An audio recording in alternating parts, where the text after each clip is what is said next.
Ba Kisah. ngalung kalian posting goyan memang dari kalangan saya.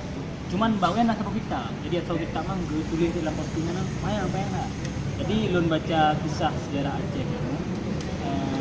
Nyan lagi yang kalian ni sekarang oleh Rafi kan. Bau tu dah ya.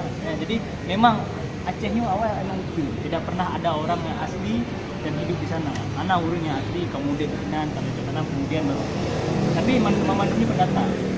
Dan untuk pendatangnya adalah para habaib dan ulama-ulama. No, jadi neng cara mugo, neng cara tukang, neng cara cahutin dan tani dan segala macam. Jadi tema saya pun baca-baca buat sebab komunitas itu. Mugonya mu.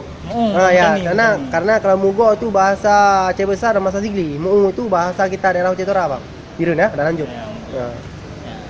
Harus mengerti sampai situ kalau ahli bahasa ya kan. Lanjut, Bang. Oh ya, betul. Ya. Karena orang enggak tahu yang mana baru. Kalau Banda Aceh kan baru tu kan bawah, Bang. Ya kan, bawah baru tu. Iu. Tadi nyatanya kan daerah Kedeh. Baku. Baru. Nah, oke, lanjut. Jadi tema saya jadi kebudayaan dan segala macam mantang otentik Islam. Ya. Otentik Islam. Jadi yang orang memang orang pakar. Itu istilah bahasa Aceh ni lah. Orang tak ahli memang ahli itu. Istilah bahasa Aceh. Mualim kan.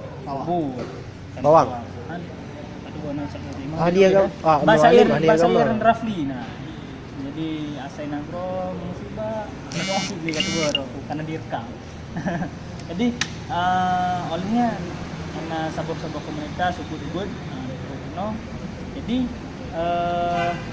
dimaklah oleh Fudro Raja yang memang dari keturunan. Dan ini sabuk mantan di perbedaan. Betul Fudro Malikus Saleh ini adalah seorang Habib atau bukan?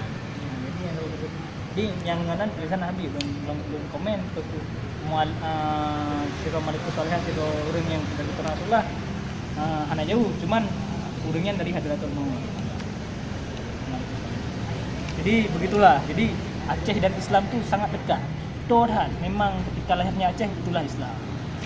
Kata yang disebutnya iban cara naurun kuno di Aceh, yang lagi penyiar sebagai urang-urang para penjelajah yang terus kuno Aceh untuk membuka kehidupan baru. Kuno di Aceh.